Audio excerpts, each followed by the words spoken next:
Mga kapaglaom, nahadlok ka ba sa kamatayon? Aduna bakitay paglaom luyo ni ini.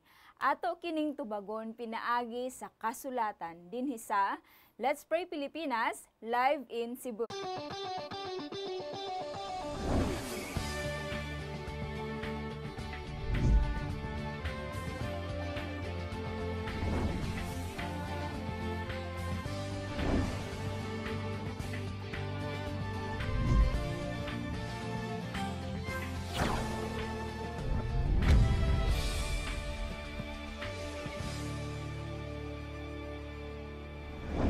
Nalaygon ang Dios mga kapaglaom sa kinabuhi nga iyang gihatag nganhi kanato ug maayong buntag ug malipayong adlaw kaninyong tanan mga kapaglaom. Kami nagatuo nga ang Dios nagapanalangin kaninyo ug sa inyong panimalay. Amen. Og anian usab kita nagapadangat sa atong pagpasalamat sa iyang mga saad ug kaayo alang kanatong tanan. Sa dili pa kita mo padayon mga kapaglaom, amo kamong imbitahon sa usa ka pag-ampo. Let us pray. Our loving and gracious Lord, our Heavenly Father, our High Priest, our Redeemer, and our constant benefactor. Dear Lord, this beautiful morning, dear God, we would like to humbly come before you just as we are. Lord, we are sinners, we are helpless, we are restless, and we are longing for the answers of all the questions on our mind. And Lord, please be with us today as we come before you bringing all our petitions, our concerns, our problems, dear Lord, even our joy. And dear Father, we believe that today we will receive that special blessing from you, that all our petitions be heard. Thank you, Father, for the assurance of your presence. Let your Holy Spirit dwell in our midst, and let this program be a blessing to each one of us today. Thank you, Lord, for answering our prayers in Jesus' name. Amen. Amen. Thank you so much, Kapaglaom Giselle, for that prayer. And mga kapaglaom, ato ang giabi-abi ang ato ang followers and viewers diha sa ato ang live karon nga coverage sa GSAT Channel 37, and also live usab kita sa Facebook page nato sa Let's Pray Pilipinas, ug atong gihangyo ang atong mga kapaglaom nga kanunay nagasuporta ug nagasunod sa atong programa, that please share the link of our Facebook live sa inyong mga kahigalaan ug mga pamilya aron nga sila usab makadawat sa panalangin nga gikan sa atong buhi nga Dios. That's right, kapaglaom Kevin. Good morning. Once again, dinha kaninyo mga kapaglaom. Ayaw kalimot sa pagpadala sa inyong mga prayer requests and praise reports. Doon na tayo mga hotline numbers. Actually, you can call, you can text mga kapaglaom. Just anything na makakontak mo, dinhiya ka na mo, because we want to communicate with you even through prayer mga kapaglaom. So ato na usab pagadadon dinha sa trono sa Dios ang ato mga paghangyo mga kapaglaom. Gusto na ko sugdan ang ato nga programa pinaagi sa ato ang pag-ampo labi na gyud atong basahon dinhi kapaglaom Kevin. Doon nagipadala si 9875 mga kapaglaom. Iyahang ginapaapil sa pag-ampo iyahang at tibuok a pamilya mga kapaglaom. Labi na, doon na siya mga kabataan o iyahapod nga biyanan. Doon na po si 3362, mga kapaglaom, ato po ning apil sa pag-ampo nga unta, makita na sila og kining sakto nga kantidad, mga kapaglaom, aron ma-officially enroll ang iyahang mga kabataan. Og mga kapaglaom ni apod iyahang ginapaapil sa pag-ampong ilahang negosyo nga koprasan kapaglaom Kevin nga unta mahalin na kini og nagatuo sila nga mao kini makatabang sila hang mga obligasyon nga angay nga bayaran. Ni apod si 1461 mga kapaglaom iyahapong prayer request alang kay Lydia Biasong si Sora nga unta ibalik na ang iyahang mata, naglisod siya og kita mga kapaglaom, unta maklear na, makita na siya og tarong. Niapod si 5288 mga kapaglaom ato pon iapil sa pagampo iyahang wife nga si Joanne Eugenio Quiamco. Mga kapaglaom naga-bleeding siya because pregnant pod siya kapaglaom Kevin. Add to that, no? So ato apod ding apil sa ato mga pagampo karon ni apod si 2644. Iyahang ginapaampo si Ed Salido dinhaa sa Puerto Princesa City. So ato ning apil mga kapaglaom ni apod si 9492. Iyahapod nga nephew nga si Michael Correa from Barcelona, Spain ni nag-positive siya. Makapaglaom ato ning apil iyahang fast recovery. We believe nga ang Ginoo magatabang kaniya karon. Niapod si niapod ginapaapil sa paampo i-pray ang iyahang anak nga si Marion Bakunawa. Makapaglaom sobra ang iyahang depresyon nga ginabati karon kapaglaom Kevin, no? Dili basta-basta ug dili kini tiaw nga balatian. Ato kaning apil sa ato mga pagampo mga kapaglaom ni apod si 5502. Atong iapil gihapon ni sa atong mga pagampo karon si Brother Calvert ug si Sister Betty nga naapod karon sa ospital dinhaa sa dapitan mga kapaglaom. Doon na pod sila health problem. Niapod iyang anak nga si Kendra Maxine Juliano. Ato po di apil sa pagampo nga unta ang proteksyon, maayong panglawas, maganaa kaninya mga kapaglaom, amo kamong giawhag sa usa ka matahom nga pagampo. Yes, mga kapaglaom, uban ni kami alang sa pagampo, magduko kita sa mga ulo. Among dalaygon ug mahigugmaon nga Dios Amahan, naa ka sa imong trono dinha sa katasan sa mga langit. Ug kami nagadangop diha kanimo, nagapaubos among mga kaugalingon ug nagaila sa among pagkamakasasala. Among gihangyo o Dios nga ikaw magapasaylo sa among mga kalapasan. Hatagi kami bag-ong kasing-kasing. Bag-o usab ang among mga prinsipyo sa kinabuhi nga mahiuyon kini sa imong kabubuton. Kuhaa ang mga dili maayo sa among kasing-kasing o Dios. Ug niining taknaa among idangop diha kanimo o Dios sa among pagampo ang among mga kapaglaom nga nagapadangat sa ilang mga prayer request. O Dios, si kapaglaom 9875, nagapaampo siyang tibok pamilya nga ikaw magapanalangin o magaproteksyon kanila sa matag adlaw. Among gidangop diha kanimo o Dios, si kapaglaom 3362 nga hinaot ilaa nga mapa-enroll na nga anak o Dios diha sa pag-eskwela. Ug unsa man ang financial nga ilang kinahanglan hinaot o Dios ila kining makit-an pinaagi sa imong tabang. Ug usab ang ilang kuprasan o Dios kung imong itugot sa imong kabubuton nga kinimahalin aron aduna sila magamit alang silang mga panginahanglan. O Dios nga balaan among idangop diha kanimo sa paglaom Lydia si Sora nga nagalisod siya amahan tungod kay naa say problema sa iyang mga mata. Hinaot imong igabalik kaniya ang iyang gihandom nga makakita na siya pag-usab. Sayod kami amahan nga ikaw nagapang-ayo sa mga tao nga wala na nakakita kaniadto nga ang imong bugtong anak nga si Jesus ani apa dinhi sa kalibutan. Sayod kami nga ikaw mao gihapon ang Dios nga makaayo ni kapaglaom Lydia. O Dios, among ihangyo diha kanimo kapaglaom Joan nga naga-bleeding siya o Dios kay siya nagamabdos sa panalangin sa bata nga imong gihatag ngadto kaniya og siyang pamilya. O Dios nga balaan hinaot nga mahimong normal ang tanan. Hinaot nga mga-develop ang bata nga normal ug mahimsog. Hinaot ikaw sa magapalig-on kanila nga ikaw ang mao magagiya kanila o Dios ug magahatag og maayong panglawas labi na kang kapaglaom Juan. O Dios, amo sang ihangyo da kanimo kapaglaom Ed Salido. Hinaot amahan ikaw magapanlangin kaniya, ikaw magbantay kaniya ug unsa man ang iyang panginahanglanon karon hinaot o Dios, imong ihatag kaniya nga uyon sa imong kabubuton. Among idangop diha kanimo o Dios kapaglaom Michael ug ikaw na sayod amahan siya ang kondisyon karon. nga nagapositibo siya ni nga virus COVID-19.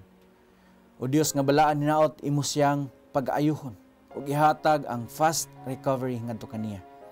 Hinaot usab o Dios nga imong lig-unon ang iyang kagalingon karon labi na nga iya ang masuklan ang stress of depression nga posible nga iyang naagihan karon. O Dios nga balaan among idangop diha kanimo kapag laom Marion. Siya usab o Dios na depressed ug aduna siya mga gagmayng mga bata. Hinaot ikaw magapanalangin kaniya. Hinaot o Dios nga imo siyang giyahan nga siya magamalig-on siyang pagsalig diha kanimo ug aron usab iyang magiyahan ang iyang mga gagmayng mga bata. Ikaw maghatag proteksyon ngadto kanila usab o Dios. Among gihangyo diha kanimo si kapaglaom Calvert and Betty nga sila usab nagpositibo sa COVID-19. Hinaot amahan imo silang paghihikapon og pag-ayuhon. Hinaot o Dios imo silang pagalig-unon nga kining tanan ilang lagpasan o Dios nga adunay pagsalig diha kanimo. O Dios amo sang idangop diha kanimo kapag laom maksin nga ikaw magaproteksyon kaniya ilabi na sa bisan unsa nga mga balatian ug mga pagsulay nga iyang magian o Dios hinaot ikaw magapalig-on kaniya. Kami nagpasalamat amahan sa kasiguruhan nga ikaw magatubag sa mga pag-ampo nga uyon sa imong kabubuton kay kining tanan among saligtugan diha kanimo sa ngalan ni Ginoong Hesus. Amen. Amen. Thank you so much for that prayer, Kapaglaom Kevin. Thank you so much also, mga Kapaglaom, for joining us in prayer. Again, we invite you to still send in your prayer requests and praise reports. Kung doon naman, mga Kapaglaom, doon na tayo hotline numbers makita lang sa inyong mga screens, and you can call, you can text, mga Kapaglaom, aron mapadangat ang inyong mga requests. And of course, you can comment down kung kamo naglantaw sa inyong Facebook Live. Alright, right now mga Kapaglaom, we will be talking about victor or death. Mga Kapaglaom, kini nagpahinomdom ka na to Kapaglaom Kevin, when we talk about death, very broad kaayo. Unsa lang kaha or pipila lang kaha ang atuang hibaw-an mahitungod niini unsa may paglaom luyo sa kamatayon, mga Kapaglaom. Aton hinumduman 1 Corinthians 15 verse 55. It says, "O death, where is your sting? O Hades, where is your victory?" Yes, Kapaglaom Giselle. And knowing nga kaning kamatayon, mga Kapaglaom, walay exempted niini. Tanan mga tubang niini, mga Kapaglaom, sa dili pa mobalik ang Ginoo. Og bisan pa sa ato ang nakuha nga balita, mga Kapaglaom, niadtong 2015 adunay iri nga naligsan, Kapaglaom Giselle. Og ang ngalan niini mao si Bart. Unya bag-uhay lang adtong April 27 this year, nahimo kining topic sa media tungod kay kini nga iring human kini naligsan dayon gilubong sa iya nga owner after 5 days. Hingbalik kini. Sa ato pa, ingon ang tag-iya nga iya ang gi-imagine kung giunsa pagpaningkamot ani ni Bart nga makagawas didto sa iyang gilubngan. Nga iya yung kuy-kuy ang mga yuta aron lang makagawas siya and using his injured body. Kinaligsan man siya. And actually, na buak ang iya nga jaw o kinahanglan kini nga tahion. Unya, mga Kapaglaom, atong ma-imagine kung unsa ka ang kalisod nga giagian ni ini nga ering. Aron lang nga makagawas siya ug makalingkawas diha sa kamatayon. And it reminds me, mga Kapaglaom, ani nga text nga unsa gid ay ka uncertain kining kamatayon ug unsaon man nato paglikay niini or nga makalingkawas kita niini. May na lang, Kapaglaom Giselle. Yes. Aduna po'y saad ang atong buhi nga Dios. Nga ingon siya sa 1 Thessalonians 4:16-17. "For the Lord himself will descend from heaven with a shout, with the voice of an archangel, and with the trumpet of God, and the dead in Christ will rise first." Mga Kapaglaom, sa pagbalik dahil sa atong buhi nga Dios, dili kita magalisod sa paggawas diha sa lubnganan sama sa naagian niini nga ering. Tungod kay si Ginoong Hesus mismo ang mugtawag sa mga nangamatay dinha kaniya aron kini mga banhaw ug dili lang mabanhaw, Kapaglaom Giselle. Iya pagyuning pagadalon diha sa kahanginan aron motagbo kaniya ug pagadalon didto sa iyang gingharian. Usa ka nindot kay nga promise, Kapaglaom Giselle. That's right, tinuod na, Kapaglaom Kevin. Mao ka na ang atong paglaom, mga Kapaglaom niya. Balik ato gamay sa katong gilubong nga iring, Kapaglaom Kevin, unya after 5 days, mga Kapaglaom, nabalik ang iyaha nga panglawas, no? Nabuhi siya, actually. Unya, makapaglam na kanindot na ini-adapt day sa iyahan, no?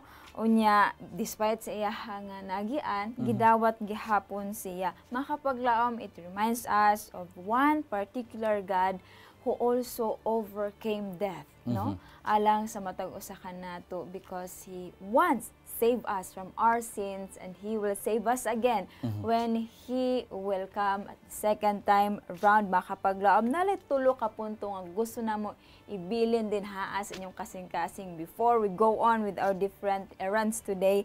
Number 1, makapaglaom, Jesus Christ will break the grave for those who died in Him when He comes again.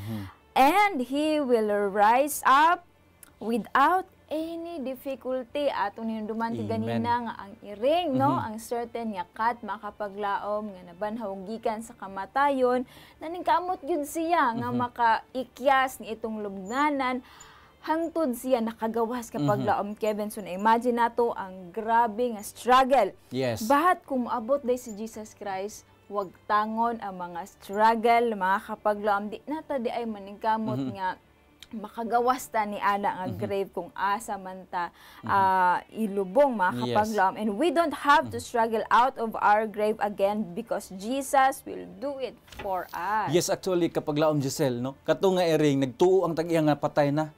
Apan buhi pa di ay, and it took Him 5 days. 5 days, imagine, nga makabalik siya sa iya ang owner or makagawa siya dito sa lubnganan.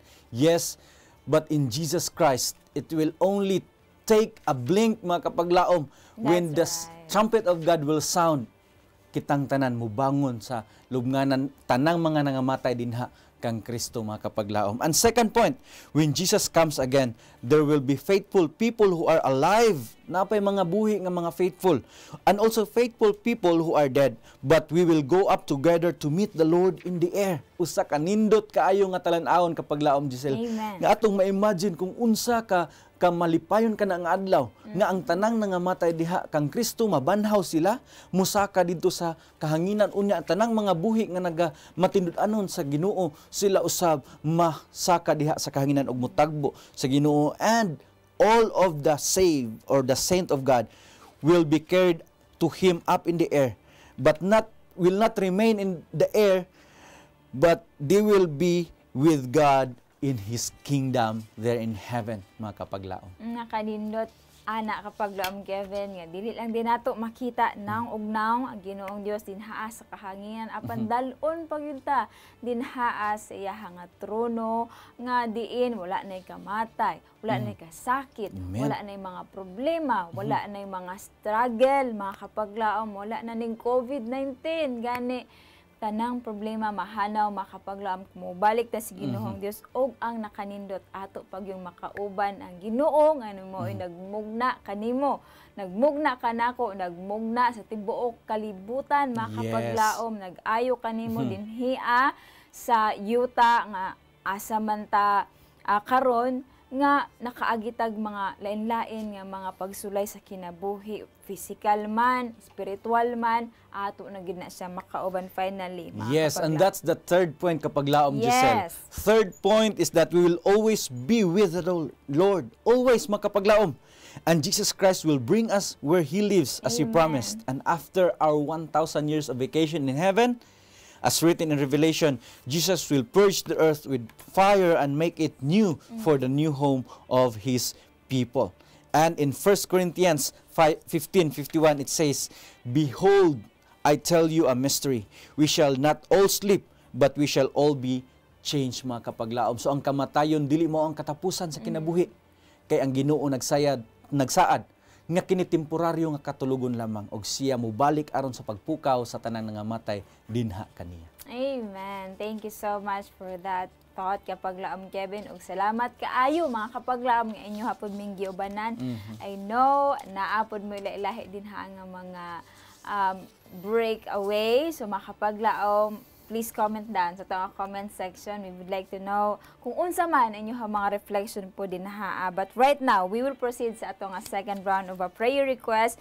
Niagi padala alang sa kang Brother Elmore Hechanova, makapaglaom atong iapil sa pag-ampong yung health condition, mga doctors nga nagaatiman kaniya, naapod ihan tibuok pamilya, unta tagaan pod sila blessing, especially na good financial, makapaglaom and strength, no? Makasugakod ang tibuok pamilya, niini nga pagsulay 05013.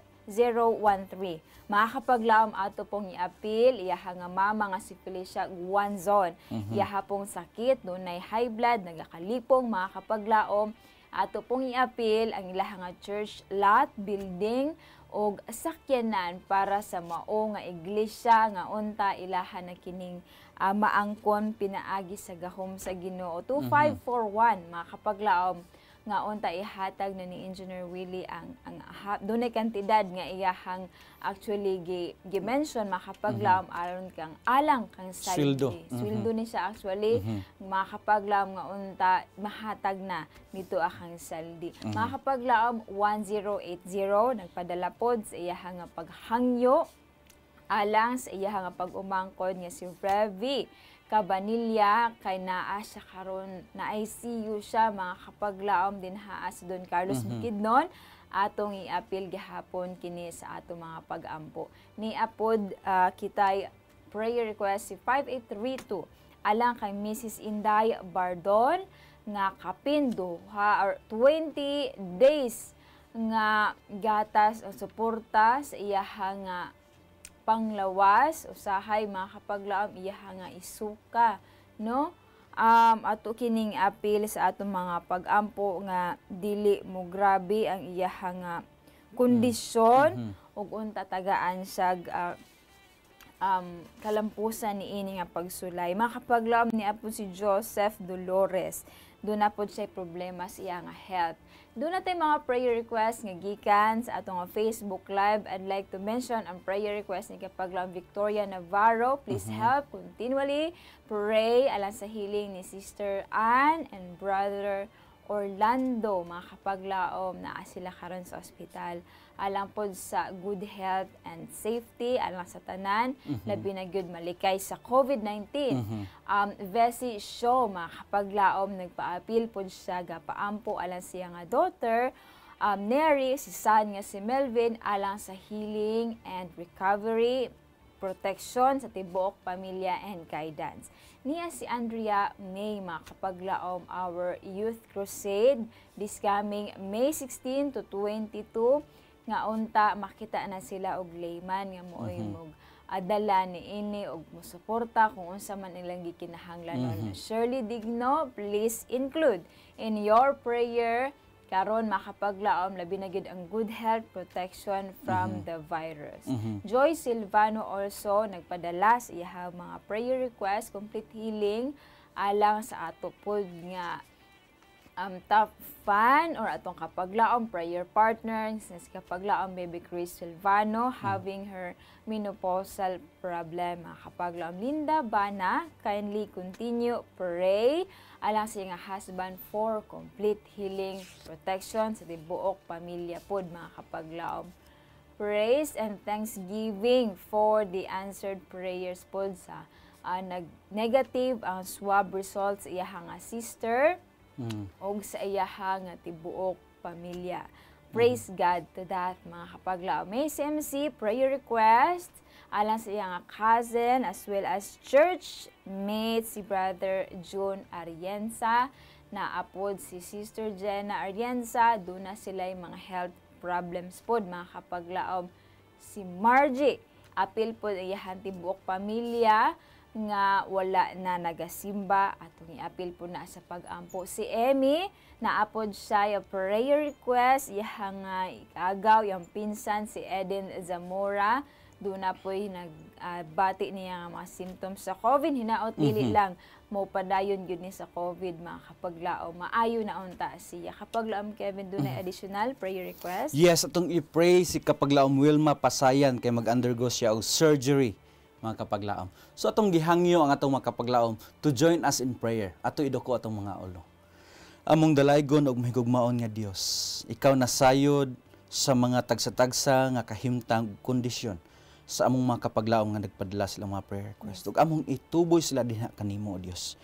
Panalangin ni Amahan sa kapaglaom Ilmore, kapaglaom Felicia, also kapaglaom Joseph, kapaglaom Ann, and kapaglaom Orlando, kapaglaom Neri and Melvin, and also kapaglaom Bibi Chris and Joy Silvano, kapaglaom June and Gina, and also kapaglaom Eden.